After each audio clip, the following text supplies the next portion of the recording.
जंतर मंतर पर प्रोटेस्ट के दौरान हिंसा भड़की, पुलिस पर पथराव हुआ और इस हिंसा को लेकर सोशल मीडिया के जरिए एक नैरेटिव फैलाने के लिए कई वीडियो वायरल किए गए, जिनमें देश के प्रधानमंत्री के लिए भद्दी भद्दी गालियों का इस्तेमाल, पीएम मोदी की पोस्ट को डिलीट किया गया।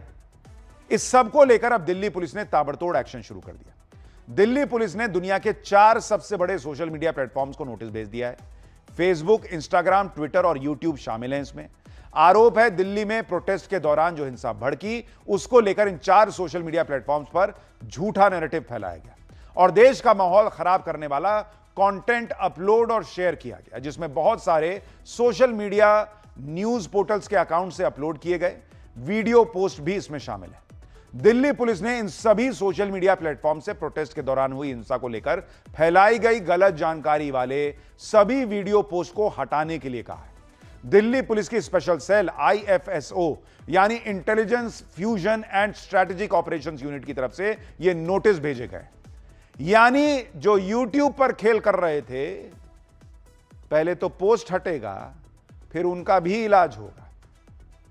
सोशल मीडिया पर जिन्होंने नफरत फैलाई, जिन्होंने हंगामा किया, जिन्होंने झूठ फैलाया, उनका भी इलाज होगा। और इधर यह सब हो रहा है, उधर जंतर मंतर के प्रोटेस्ट में हिंसा और गुंडाई करने वालों की सांसें अटकी हुई हैं, क्योंकि कॉकरोच पार्टी वाले भले कहते रहे कि प्रदर्शनकारियों के ऊपर से केस हटेंगे, लेकिन सुप्रीम कोर्ट के आदेश को मानने से वो भले इंकार कर दें, सरकार नहीं ऐसा कर रही। कॉकरोच पार्टी सुप्रीम कोर्ट से लड़ाई लड़ने की बात कर रही, कह रही है कि सुप्रीम कोर्ट का आदेश मंजूर नहीं है, इस आदेश का सरकार फायदा उठा सकती है। प्रदर्शनकारी छात्रों को परेशान किया जा रहा है, सरकार ने सभी केस वापस लेने की बात कही थी, सुप्रीम कोर्ट का आदेश उसके खिलाफ है, केस वापस नहीं हुए तो फिर से सड़क पर उतरेगी। मतलब अब ये सरकार को तो बता ही रहे हैं कि क्या करना है, अब ये सुप्रीम कोर्ट को भी बता रहे हैं कि क्या करना है। मतलब इनको ये लगने लगा है कि एक इस्तीफा क्या हुआ, भर देश यही चलाएंगे। इनके हिसाब से अभिजीत दीप के प्रधानमंत्री हैं, वो सौरभ दास गृह मंत्री है और पूरी कॉकरोच पार्टी जो इन्होंने बना ली है वो इनका कैबिनेट है और ये देश चलाएंगे। तो जिन लोगों ने चुनाव में हिस्सा लिया, गर्मी में ठंड में खड़े होकर वोट दिया और सरकार को चुना, वो हवा में था। कॉकरोच पार्टी वाले ये सब कह तो रहे हैं, लेकिन वो भी जानते हैं कि सुप्रीम कोर्ट के आदेश की अवमानना सरकार नहीं कर सकती। सरकार ने भी कॉकरोच पार्टी के नेताओं से मिलकर सुप्रीम कोर्ट के आदेश के बारे में उनको बता दिया कि भाई देखो, सुप्रीम कोर्ट का आदेश है, काम तो होगा, एक्शन तो होगा। कॉकरोच पार्टी समझ रही है कि सभी केस तो वापस नहीं होंगे और होने भी क्यों चाहिए। इसी वजह से कहा जा रहा है कि सीजेपी ने तो जेनजी को फंसा दिया। सुनिए। सरकार के जो रिप्रेजेंटेटिव्स हैं उनसे मैं मिलने भी गया था, उनका इनविटेशन आया था। उसमें उन्होंने मुझे सुप्रीम कोर्ट का एक ऑर्डर दिखाया जिसमें जो डायरेक्शन नंबर 4 है उसमें लिखा हुआ है कि जो FIRs एग्जिस्टिंग है उसमें इन्वेस्टिगेशन फर्दर चल सकता है। अब मुझे ये नहीं पता कि मतलब कि अब सरकार ने बोला कि क्योंकि ये है और रिटन ऑर्डर सुप्रीम कोर्ट का, इसके वजह से मैटर सब जुडिस हो गया है। मैंने बोला आप लोग गारंटी देंगे रिटन में या नहीं देंगे? अभी तक उनके तरफ से कोई जवाब नहीं आया है। सरकार ये सब ना करे। ये बच्चे थे जो अपने भविष्य के लिए प्रोटेस्ट कर रहे थे, अपने फ्यूचर के लिए प्रोटेस्ट कर रहे थे, उनको कोई मजा नहीं आ रहा था। लाठियां खाई है 20 जुलाई को। अगर सरकार का उससे भी मन नहीं भरा है, अगर इतना सारा खून बहाकर भी सरकार का मन नहीं भरा है और वो बच्चों को ऐसे ही परेशान करती रही, तो हम फिर से सड़क पर उतरेंगे और जल्दी उतरेंगे। ये लोग माहौल ये बना रहे हैं कि जैसे मासूम छात्रों पर एक्शन हो रहा है, जबकि सुप्रीम कोर्ट से लेकर सरकार ने तक ने क्लियर कर दिया है कि जो नाबालिग थे, 18 साल से कम के थे, उन पे कोई एक्शन ही नहीं होगा। और जो बाकी भी हैं उनका ट्रैक रिकॉर्ड देखिए, FIR है नहीं है, क्या स्थिति है वो देखिए, और अभी सख्त कार्रवाई मत कीजिए। यानी जिन्होंने गालियां दी, जिन्होंने हंगामा किया, हिंसा की, उन पे क्यों एक्शन नहीं होना चाहिए ये बताएं। सुप्रीम कोर्ट के आदेश के बाद क्लियर है कि जिसने भी हिंसा की, गुंडाई की, उस पर एक्शन होगा। और इसी वजह से जंतर मंतर प्रोटेस्ट में जाकर वीडियो बनाकर गाली देने वालों की हालत खराब है। जंतर मंतर की भीड़ में खड़े होकर खुद को बाहुबली समझने वालों को अब समझ में आ रहा है कि उन्होंने कैसी गलती कर दी, क्योंकि प्रदर्शन तो निपट गया, सब चले गए घर, कॉकरोच पार्टी वाले अपना पार्टी अपनी लाइफ में बिजी, लेकिन गाली देने वाले और हिंसा करने वाले परेशान हैं, क्योंकि एक तो पुलिस ढूंढ रही है, दूसरा पब्लिक ढूंढ रही है। पब्लिक बहुत नाराज है क्योंकि उस वक्त तो लोग चुप रह गए। देश के लिए जिनके मन में प्यार है उन्होंने खून का घूंट पिया और चुप रह गए, लेकिन अब वो जो है वो हिसाब कर रहे हैं। ढूंढ ढूंढ के केस कर रहे हैं उन पर। और अब ऐसे लोग जिन्होंने हिंसा की या जिन्होंने गालियां दी, गंदी गंदी भाषा का प्रयोग किया, वो माफी मांग रहे हैं। आप देखिए कि प्रोटेस्ट के दौरान रैपिड एक्शन फोर्स का मजाक उड़ाने वाली ये लड़की कैसे अब माफी मांग रही है और प्रोटेस्ट की सच्चाई भी बता रही है। नीला टॉयलेट के लिए और लाल बाथरूम के लिए पेश है काला है। मैंने आर्मी वालों के साथ एक वीडियो बनाई थी जिसमें मैंने ये बोला था कि नीला टॉयलेट के लिए, लाल वॉशरूम के लिए, जो कि आई नो बहुत गलत है। बट मैं आपको एक चीज़ क्लियर ये करने आई हूँ कि मैंने उसको 1 घंटे बाद डिलीट कर दिया था। फर्स्ट ऑफ ऑल मैं आर्मी वालों से माफ़ी मांगना चाहती हूँ, और मैं ये किसी के दबाव में आके या किसी का कमेंट पढ़ के या मुझे किसी ने बोला है इसलिए मैं आई हूँ, नहीं, मुझे खुद से एहसास हुआ है इसलिए मैंने ये सोचा भी नहीं था ये जितना ज़्यादा सर्कुलेट होगा। बट आफ्टर 1 घंटे बाद जब मैंने उस वीडियो को डिलीट कर दिया था, ये 4-5 दिन पहले की बात है, तो मीम पेज वालों ने उस वीडियो को डाउनलोड करके उसको सर्कुलेट करना स्टार्ट कर दिया। और मैंने कुछ मीम पेज वालों से बात किया कि ये डिलीट कर दो क्योंकि मुझे पता मैंने गलती की है, बट उन्होंने ये बताया कि उनको पैसे मिले इसलिए वो डिलीट नहीं करेंगे। जेनजी की भाषा में कहें तो जंतर मंतर की वाइब में ये सब बहक गए और जोश जोश में सरकार के साथ साथ सेना तक को अपशब्द कह दिया। प्रदर्शन करो ना भाई, उसमें कोई कहां मना कर रहा था, शांति से करो, जिस मुद्दे पर प्रोटेस्ट हो रहा था उसकी बात करो। लेकिन व्यूज के चक्कर में, वायरल होने के चक्कर में इन्होंने सारी हदें पार कर दी और अब माफी मांगनी पड़ रही है। अपने देश की जनता से हाथ जोड़कर माफी मांग रहे हैं और भाई हम आप लोगों में माफ कर दो भाई। और हम माफी क्यों मांग रहे हैं भाई, जो नीट के एग्जाम को लेकर दिल्ली अंदर मंदिर पर जो आंदोलन चल रहा उसे लेकर हमने कुछ वीडियो बनाई भाई। हमें पता है वीडियो हमारे से गलत बन की गलत वीडियो है हमें, क्योंकि ऐसी वीडियो बनाना देश के लिए सही नहीं है भाई। आपकी भावनाओं को ठेस पहुंचाई वीडियो बनाकर, आप लोग हमें माफ करती हो।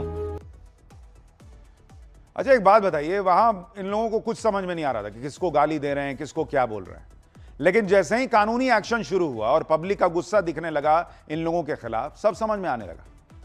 ये वो लोग हैं जो सामने आकर माफी मांग रहे हैं क्योंकि इनकी गालियों वाले वीडियो वायरल हो रहे हैं, सोशल मीडिया पर लोग इनको ट्रोल कर रहे हैं, इनके परिवार तक पर असर हो रहा है। सरकार से सवाल पूछिए, सरकार को घेरिए, ये सबका अधिकार है। लेकिन जो आपने किया, गाली वाली देना सेना से लेकर पुलिस को, ये इस देश में बहुत बड़ी संख्या है लोगों की जो बर्दाश्त नहीं करेंगे। सोचना चाहिए था ये सब करने से पहले। आप देखिए क्या हालत हो गई इनकी। और खड़े होना तन के, अगर इतना तन के बॉर्डर पे खड़े हो जाते तो पहलगाम में मर नहीं। हाँ जी, तो भाई आप लोगों ने मेरी एक वीडियो देखी होगी, बहुत ज्यादा वायरल हो रही है और उस वीडियो को लेके बहुत सारे एडिट्स बन रहे हैं, क्लिप को काट कर उसको एडिट बनाया जा रहा है। भाई सबसे पहले मैं माफी चाहता हूं अगर उस वीडियो से आप लोगों को ऐसा लगता है कि मैंने इंडियन आर्मी को हर्ट किया, इंडियन आर्मी के लिए गलत बोला है, कुछ भी मेरे मुंह से निकला है, मैं दिल से माफी चाहता हूं। मैंने वो वीडियो डिलीट कर दी है। मैं माफी मांगता हूं इंडियन आर्मी से, मैं माफी मांगता हूं अपने शब्दों के लिए, मैं अपने शब्दों को वापस लेता हूं। बॉर्डर पर इस देश की सेना खड़ी रहती है ना, तब जाके तुम सुरक्षित रहते हो। कितने ऐसे हमले हैं जो उन्होंने रोके हैं, तुमको पता भी नहीं होगा। ऑपरेशन सिंदूर के दौरान देश के किसी बड़े शहर में एक बम नहीं गिरने दिया गया, एक मिसाइल नहीं गिरने दी गई। देश के लोगों की जान बचाई उन लोगों ने। और रील और व्यूज के चक्कर में वहां जाके कह रहे हो कि ये ढंग से काम किए होते तो ये नहीं होता और वो नहीं होता। मजाक चल रहा है, रील बनाने का मजाक है। जंतर मंतर पर कॉकरोच पार्टी के प्रोटेस्ट में सेना और पुलिस को एक नहीं कई जेनजी युवाओं ने अपशब्द कहे। प्रदर्शनकारी लगातार पुलिस और आरएएफ के जवानों के सामने खड़े होकर गालियां दे रहे थे, जो मन में आया बोल रहे थे, लेकिन किसी भी आरएएफ जवान और पुलिस वाले ने उसका जवाब तक नहीं दिया। वो शांति से सब सहते रहे। देखिए क्या हालत हो गई थी वहां पर। इंडियन आर्मी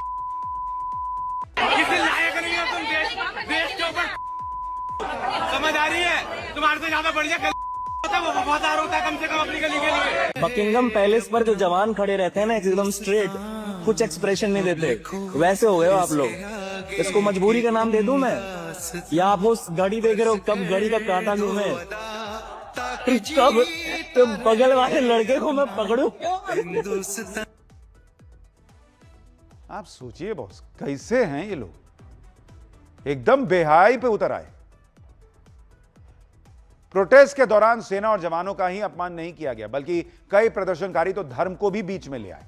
आप तस्वीर देखिए, एक प्रदर्शनकारी पोस्टर लहरा रहा था जिसमें पीएम मोदी, भगवान राम और राम मंदिर में चंदा चोरी का जिक्र किया गया था कि भगवान राम पीएम मोदी से कह रहे हैं कि पहले मेरा पैसा लौटाओ। अब जब लोगों ने गुस्सा दिखाया तो माफी मांग रहा है। माफ़ी मांग रहा हूँ मेरे सारे सनातनी भाइयों से। मैं खुद एक सनातनी हूँ, तो अगर किसी को भी वो पोस्टर दिख के बुरा लगा हो तो मैं दिल से माफ़ी मांगना चाहता हूँ। आगे से ध्यान रखूंगा कि ये सब चीज़ें ना हो। प्रोटेस्ट के दौरान जैसे गाली देने का कंपटीशन चल रहा था, क्या लड़के और क्या लड़कियां ऐसे ऐसे अपशब्द बोले जा रहे थे जो बेहद आपत्तिजनक थे। जंतर मंतर के प्रोटेस्ट में यह लड़की भयंकर वायरल हुई। इसने तो अपशब्द कहने की सारी सीमाएं ही तोड़ दी। इसकी बातों पर उस समय तो तालियां बज रही थी, लेकिन अब इस लड़की को शायद पता चल रहा होगा कि इसने क्या कांड किया है। इस लड़की की भाषा से पब्लिक में भयंकर नाराजगी है। लोग इस लड़की को खोज रहे हैं, इसके खिलाफ लीगल एक्शन की डिमांड कर रहे हैं। फोटो वाली लड़की का अपार्टमेंट का नाम, फ्लैट नंबर, फोन नंबर सब कुछ मेरे पास आ चुका है। कल मैं नोएडा पुलिस स्टेशन में जाकर अपने साथ राष्ट्रवादी वकीलों की टीम को लेकर इसके खिलाफ कानूनी कार्रवाई करने जा रहा हूं। कोई भी नहीं बचेगा जिन्होंने एक को कानून के जरिए, जो कहते हैं ना बाबा साहब का कानून, मैं उसको फॉलो करते हुए सबके खिलाफ कार्रवाई करवाऊंगा और जल्द से जल्द करवाऊंगा। यानी अभिजीत दीपके और उनके लोग सरकार से कह रहे हैं कि आप कार्रवाई मत कीजिए, पर पब्लिक तो खुद ही ढूंढ ढूंढ के करिए, हम लीगल एक्शन की बात करेंगे। कई लोग तो सड़क पर लोगों को मिल जा रहे हैं और वहां पर पब्लिक का गुस्सा आप देखिए। एक शख्स को पीट रही है पब्लिक, उससे कह रही कि जो जंतर मंतर पर कहा था जरा बोल के दिखा। देखिए, मैं इस तरह की मारपीट का समर्थन नहीं करता, लेकिन देखिए वहां क्या हुआ। कॉकरोच देखो, कॉकरोच के हाल समाचार। कॉकरोच देखो, कॉकरोच के हाल समाचार। कॉकरोच के हाल, कॉकरोच का हाल छोड़ दो। कॉकरोच का हाल, कॉकरोच देखो, कॉकरोच के हाल समाचार। लेकिन जो लोग वहां भावनाओं में बह के सब कुछ कर गए, उनकी हालत क्या हो रही है आप देख रहे हैं। माफी मांग रहे हैं, पब्लिक का गुस्सा झेल रहे हैं। और ये कॉकरोच पार्टी वाले, इनकी अपनी नॉर्मल लाइफ चल रही है। अभिजीत दीपके महाराष्ट्र में अपने घर चले गए, मीडिया से कह रहे हैं कि वो नॉर्मल लाइफ जीना चाहते हैं, कुछ दिन परेशान मत करो। पिछले 36-37 दिन से जंतर मंतर पर बैठा था। काफी खुशी मिल रही है घर आकर, इतने लंबे समय के बाद और इतने लंबे संघर्ष के बाद घर आया हूँ। आज घर पर आराम से सो पाऊंगा, अपनी माँ के हाथ का बना हुआ खाना खा पाऊंगा फाइनली। सो उसकी बहुत खुशी है और एक उम्मीद करता हूँ अगर मीडिया मुझे ज्यादा परेशान ना करे अगले 1-2 दिन, तो जो मेरी नॉर्मल लाइफ थी पहले, वैसे थोड़े दिन के लिए मैं नॉर्मल लाइफ जी पाऊं।